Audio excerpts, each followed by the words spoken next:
Sliding divorce papers across a mahogany desk to the most dangerous man in Orlando redefines the concept of fear. Penelope had assumed that simply walking away from a mafia boss would be the hardest hurdle. But she realized how wrong she was when, 10 minutes later, every single door in the estate locked simultaneously. The air in Raphael Russo's study always tasted like a dangerous mix of aged scotch, expensive Cuban cigars, and absolute power. It was a suffocating atmosphere, one that Penelope had tolerated for 5 years. But tonight, the velvet walls of her gilded cage felt like they were closing in on her. Her name was Penelope.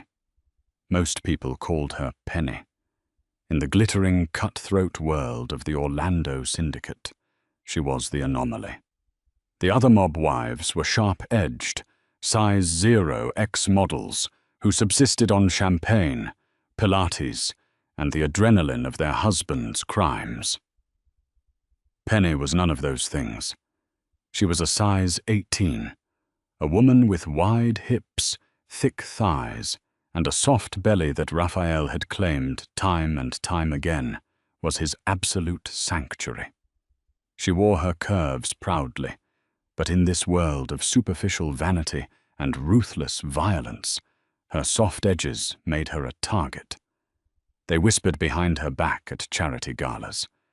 They wondered how a woman with her figure had managed to ensnare the undisputed king of the Midwest underworld. They didn't understand that Raphael didn't want a trophy.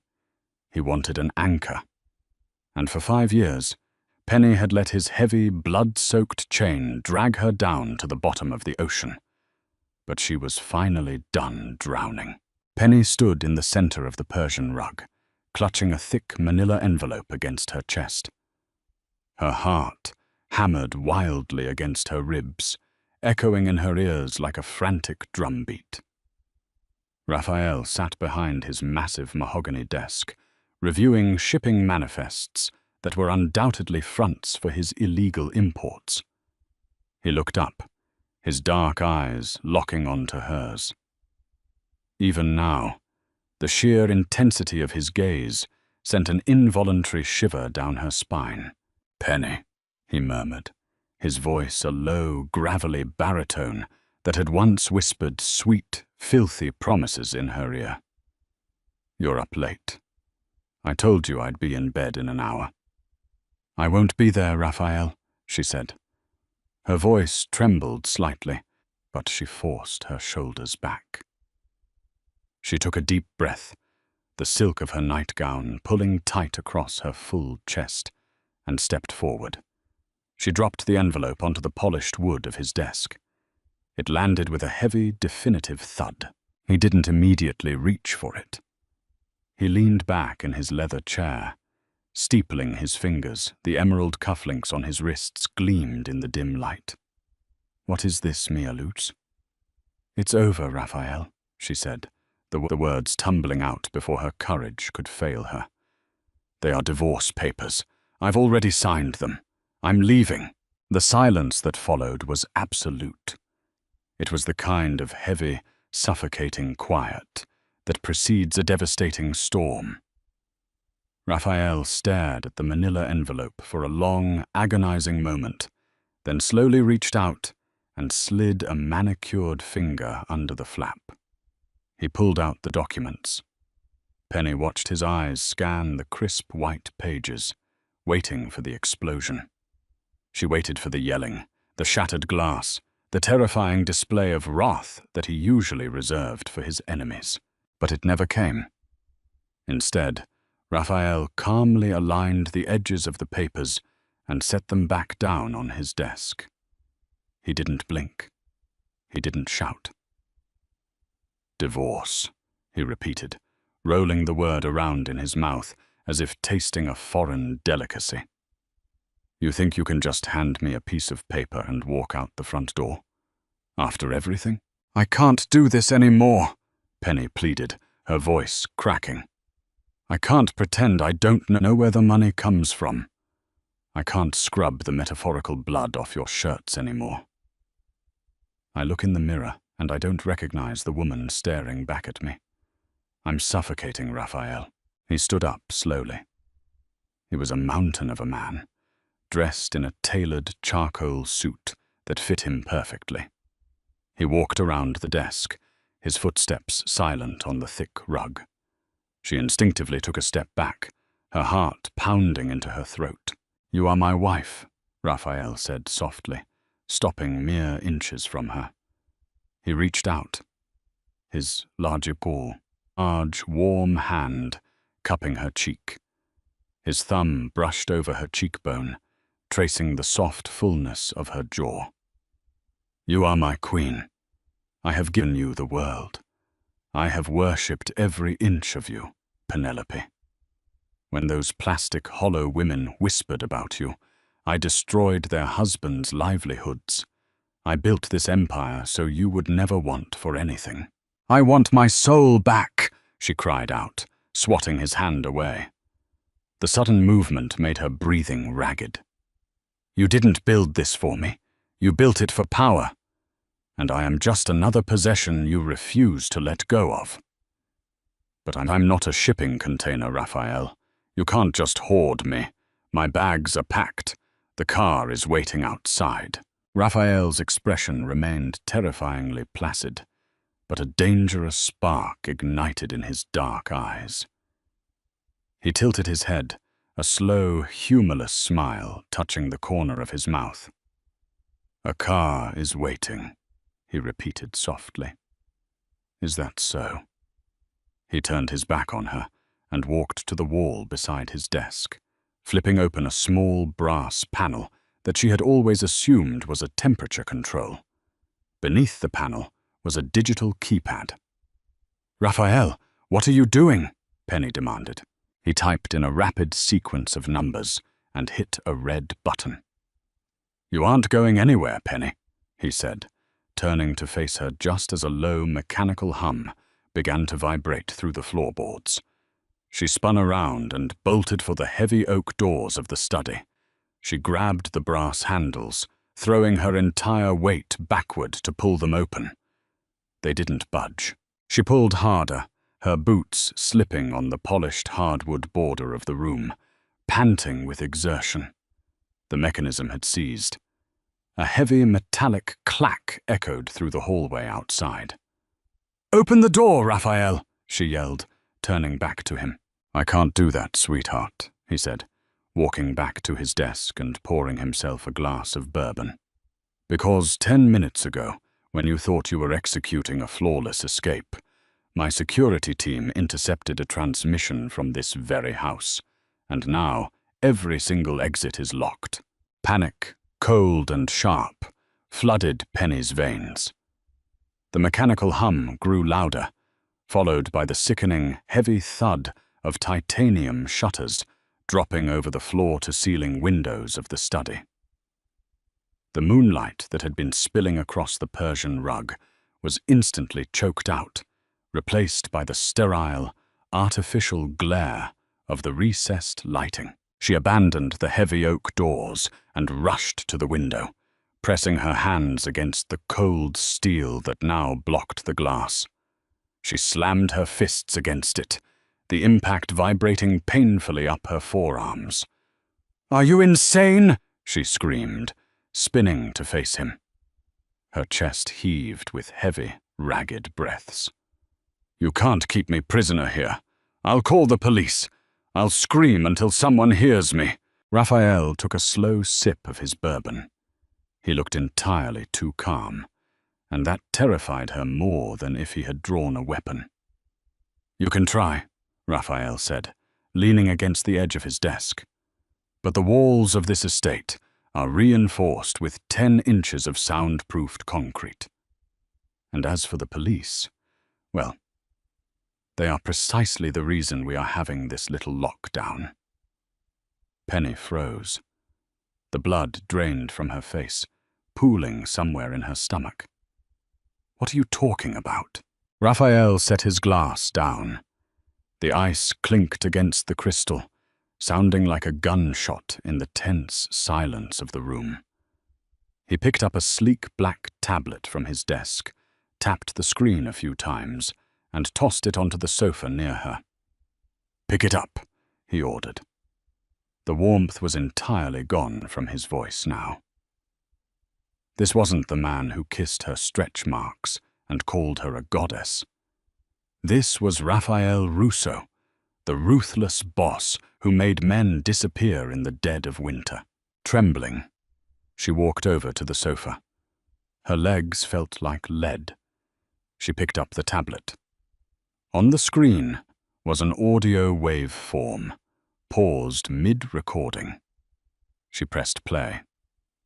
"He's distracted. I'm giving him the papers tonight. If things go wrong, I need extraction at the North Gate by midnight. Do you copy, Agent Miller?" It was her voice. Penny's breath caught in her throat. The tablet slipped from her sweaty fingers and bounced softly against the couch cushions. She stared at Raphael, her mind racing, desperately trying to find an explanation, a lie. Anything to save herself. "Agent Miller," Raphael mused, walking slowly toward her. He stalked like a predator, his eyes never leaving hers. "The FBI has been trying to plant a rat in my organization for a decade. They've turned my capos. They've bought my politicians, but never in a million years did I think they would turn my own wife." "Raphael, let me explain," she choked out, backing away until her shoulders hit the cold steel shutters of the window. Her heart was a jackhammer in her chest. "I didn't give them anything. I swear to God. He approached me at the grocery store 3 months ago. He knew about the offshore accounts. He threatened to lock me away for money laundering if I didn't help him.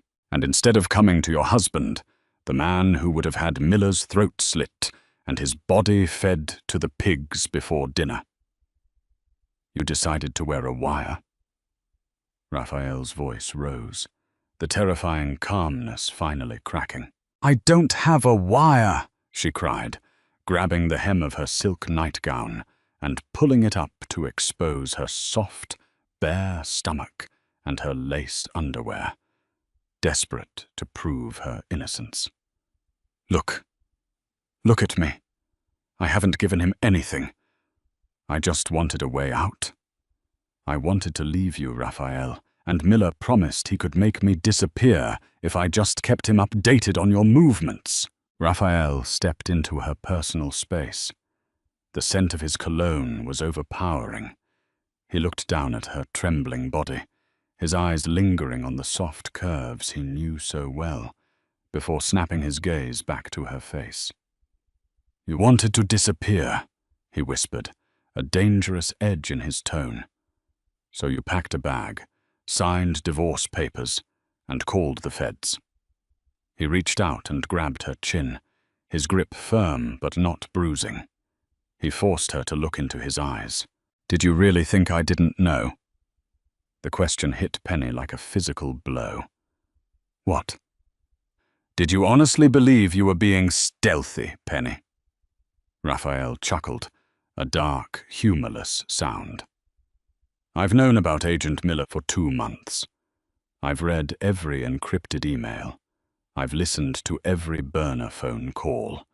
I let you play your little game because I wanted to see how far you would take it. I wanted to see if the woman I love would actually betray me." Tears welled in Penny's eyes, spilling hot and fast down her cheeks. She felt so foolish, so incredibly stupid. She thought she was outsmarting the devil, but he had been holding the pitchfork the entire time. "Then why?" she sobbed, her voice breaking. "If you knew, why let it get to this point? Why let me sign the papers? Why lock down the house?" Raphael let go of her chin and took a step back, running a hand through his dark hair. The anger in his eyes was suddenly replaced by something else, something that looked remarkably like fear. "Because 10 minutes ago, when you triggered your little extraction plan with Miller, Another call was intercepted, Raphael said grimly. A call not from the FBI, but from the Moretti syndicate. Penny's blood ran cold. The Morettis were Raphael's biggest rivals. They were a violent, unpredictable cartel that had been trying to claim Orlando's port territories for years. Miller isn't just an FBI agent, Penny, Raphael continued, his jaw ticking. He's a dirty cop on the Moretti payroll. He wasn't setting up an extraction for you at the North Gate. He was setting up a hit. They used you to get the gate codes. Right now, there are 36 armed Moretti soldiers surrounding this property, and they are here to slaughter us both. The heavy oak doors of the study suddenly rattled as someone pounded on them from the outside. Penny shrieked, jumping behind Raphael instinctively. "Boss!" a muffled voice yelled through the thick wood. It was Thomas, Raphael head of security. "Perimeter is breached. They took out the guards at the North Gate. The lockdown held, but they're planting explosives on the main reinforced doors." Raphael didn't flinch. He reached under his suit jacket and unholstered a heavy, matte black Glock 19. He racked the slide with a terrifying familiarity. He turned to look at her. Penny's hands were shaking so violently she couldn't keep them still. She felt heavy, clumsy, and entirely useless in the face of a war. She squeezed her eyes shut, expecting him to hand her over to them or to shoot her himself for her betrayal. Instead, Raphael reached out and grabbed her trembling hand, pulling her firmly against his chest. "You wanted a divorce, Penelope," Raphael whispered in her ear, his voice slicing through the chaos erupting outside the room. "If we survive the next hour, you can have it.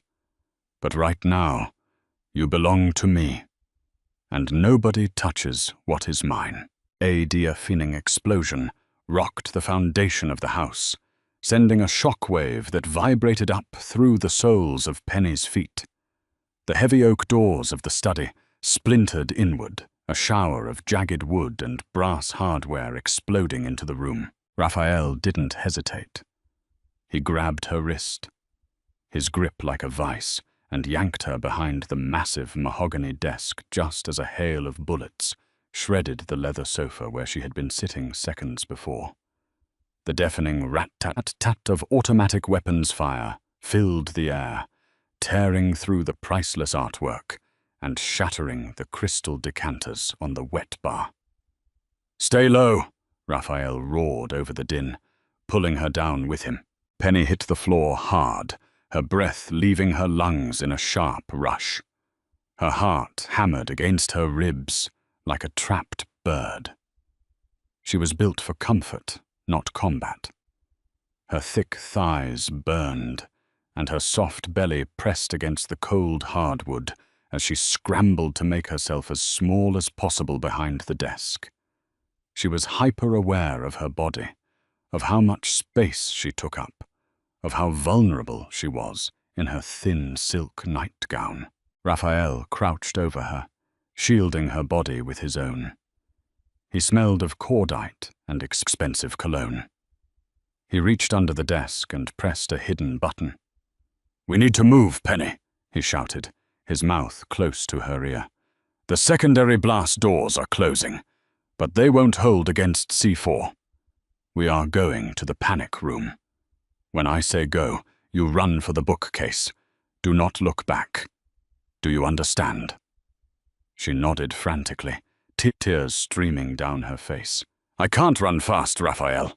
"You can, and you will," he said fiercely, his dark eyes burning into hers. "I've got you." A heavy steel shutter slammed down over the ruined study doors, temporarily cutting off the barrage of bullets.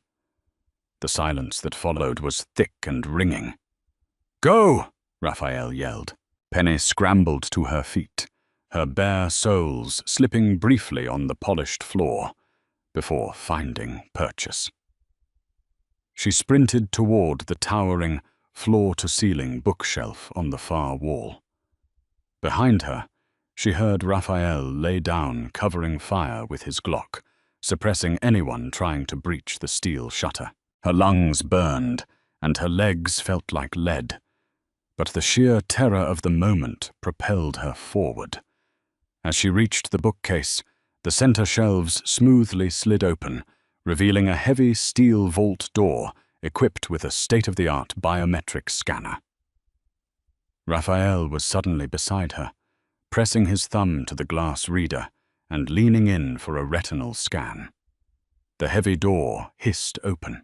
He shoved her inside and slammed the vault door shut behind them. The lock engaged with a massive, echoing clunk. They were plunged into pitch darkness for a split second before the backup generators kicked in, bathing the space in a harsh, fluorescent glow.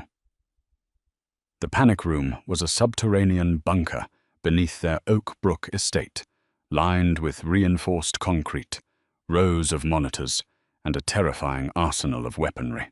Penny collapsed against the cold concrete wall, sliding down until she hit the floor. She hugged her knees to her chest, gasping for air, her whole body shaking uncontrollably. Raphael immediately went to the monitors. The screens flickered to life, showing night vision feeds of their sprawling property. The immaculate lawns were swarming with armed men in tactical gear. "They breached the perimeter in under 2 minutes, Raphael muttered, his voice tight. He began typing rapidly on a keyboard, his face illuminated by the harsh blue light of the screens.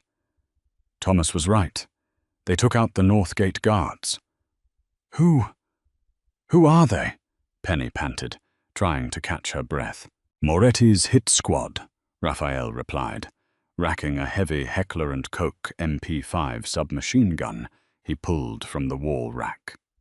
"Led by a man named Dominic Costa. He's a butcher. And thanks to Agent Miller, they bypassed our primary defense grid." Suddenly, the secondary heavy door at the back of the panic room, the emergency tunnel that led to the garage, began to hiss. The digital keypad flashed green. Raphael instantly raised the MP5, aiming it dead center at the opening door. Penny clamped her hands over her mouth to stifle a scream. The heavy steel swung open, and Thomas, Raphael's head of security, stepped inside. He was covered in drywall dust, a bleeding gash above his left eyebrow, and he held a tactical shotgun at the ready. "Boss!" Thomas gasped, lowering his weapon when he saw Raphael. "Thank God you made it down here. The house is completely overrun. We have to take the emergency tunnel to the garage and use the armored SUV to break through their line." Raphael didn't lower his gun. He kept the sights leveled perfectly at Thomas's chest. "How did you get in here, Thomas?" Raphael asked. His voice was deathly calm, devoid of all emotion. Thomas blinked, looking confused. "What do you mean?" "I used my access code." "Boss, we don't have time for this. Costa is setting charges on the vault door, upstairs as we speak." "Your access to this bunker was revoked 30 minutes ago," Raphael stated, stepping forward. "The moment I intercepted Penny's call to Miller." The temperature in the room seemed to plummet. Penny watched in horror as the confusion on Thomas's face slowly melted away, replaced by a cold, calculating sneer. "You always were too smart for your own good, Raphael," Thomas spat, his hand twitching toward the shotgun. "You betrayed me," Raphael said, his voice dropping to a dangerous, gravelly whisper. "You sold us out to the Morettis." "It was just business, boss," Thomas said, taking a slow step backward.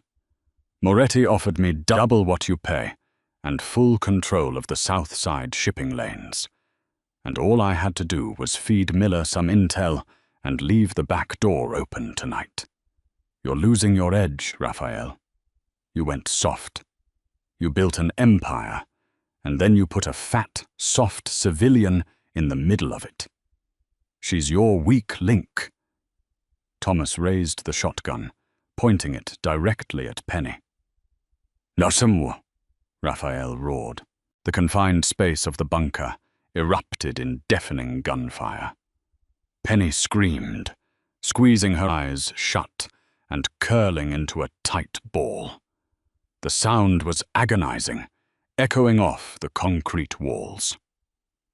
When the shooting stopped, the silence was heavier than before. Penny cautiously opened her eyes. Thomas was on the floor, his shotgun resting inches from his lifeless hand. Raphael stood over him, his chest heaving, the barrel of the MP5 smoking. Raphael dropped the empty submachine gun and immediately rushed to her side. He fell to his knees, his large hands frantically checking her arms, her chest, her face. "Are you hit? Penny, look at me. Are you hurt?" he demanded, his voice thick with raw panic. "I'm okay," she sobbed, throwing her arms around his neck and burying her face in his broad shoulder. "I'm okay. I'm so sorry, Raphael. I'm so sorry." He held her tight, burying his face in her hair. She could feel the violent trembling of his massive frame. The undisputed king of the Orlando underworld was shaking like a leaf. "I thought I lost you," he whispered hoarsely. "I thought I lost you." They stayed like that for what felt like hours, huddled together on the cold concrete floor of the bunker, while muffled explosions and gunfire echoed from the house above. Raphael held her, his hands tracing the familiar curves of her back, her waist, grounding himself in the reality that she was still alive, still there. Eventually, the radio on Thomas's belt crackled to life. "Boss, it's Leo." Raphael reached over and pulled the radio from the dead man's belt. Leo was his most trusted capo, man who ran the enforcers on the street. "Speak," Raphael commanded. "The estate is secure," Leo's rough voice came through the static. "We cornered Costa and his men in the West Wing. They've been neutralized. The Moretti threat is eliminated, Raphael. But the house is a total loss." "Understood. Send the cleanup crew and get the cars ready at the south exit," Raphael said. He tossed the radio aside. He stood up and offered her his hand. Penny took it, and he effortlessly pulled her heavy frame off the ground. Her legs were still shaky, but his grip was solid. They walked through the emergency tunnel, emerging into the crisp, cool night air of the sprawling garage. The scent of pine and burning wood filled her lungs. Leo and a dozen heavily armed men were waiting for them by a sleek, black-armored Mercedes. They drove in silence to a secure penthouse in the city, high above the glittering skyline of Orlando. The sun was just beginning to rise over Lake Michigan, painting the sky in violent streaks of orange and bruised purple.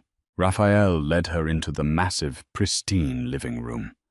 He walked over to a wet bar, poured 2 glasses of water, and handed one to her. His suit was ruined, covered in plaster dust and blood that wasn't his. He looked exhausted, older, but there was a resolute hardness in his eyes. He reached into the inner pocket of his ruined suit jacket and pulled out a folded manila envelope. Penny's breath hitched. The divorce papers. He had taken them from the desk before the study was destroyed. Raphael smoothed the crinkled papers out on the glass coffee table. He reached into his pocket, pulled out a silver Mont Blanc pen, and unscrewed the cap. "Raphael," she whispered, taking a step forward. "I told you," he said, his voice flat and emotionless, keeping his eyes on the paper. "I told you that if we survived the night, you could have this. I am a man of my word. He leaned over and quickly, decisively, signed his name on the dotted line. He capped the pen and pushed the papers toward her. "You're free, Penelope," he said softly. "I'll have Leo arrange a private jet. You can go wherever you want. I'll make sure you have enough money to live comfortably for the rest of your life. Miller is dead. Leo took care of him an hour ago. You don't have to look over your shoulder. You are safe." He turned his back to her and walked toward the floor-to-ceiling windows, looking out at the city he ruled. His shoulders were slumped. Penny stood there, staring at his signature on the crisp white paper. Free. It was the word she had been obsessing over for months. It was what she wanted. She wanted out of the violence, the lies, the constant fear. But as she looked at the man standing by the window, the man who had shielded her body with his own, who had killed his own head of security to protect her, who loved her softness in a world made of sharp edges, she realized the truth. She didn't want to leave Raphael. She just wanted the lies between them to stop. Penny slowly walked over to the coffee table. She picked up the divorce papers. Her hands were finally steady. The sound of tearing paper was loud in the quiet penthouse. Raphael spun around, his eyes widening in shock as she ripped the documents in half, and then in half again. She let the pieces flutter to the floor like snow. "Penny," he breathed, taking a step toward her. "I'm not going anywhere," she said, her voice strong, tears blurring her vision. "I am your wife, for better or for worse. But no more secrets, Raphael. No more lies." He crossed the room in 3 massive strides, crashing his mouth down on hers. It was a desperate, bruising kiss, tasting of ash, tears, and absolute devotion. He wrapped his arms around her waist, pulling her soft curves flush against his hard, battered body. "No more lies," he murmured against her lips, holding her like he would never let go. "I swear it, Mia Luce. You are my queen. Forever." The cage was still locked, but as Penny buried her hands in his dark hair, she finally realized something. She didn't want the key anymore. Did Penny make the right choice, staying with a ruthless mafia boss, or should she have taken the flight to freedom while she had the chance? Wow, what a roller coaster. If you loved this deep dive into the dark, thrilling world of the Orlando Syndicate, hit that like button right now. Let me know your thoughts on Penny's decision in the comments below. Don't forget to subscribe and share this video so you never miss another intense, real-life story.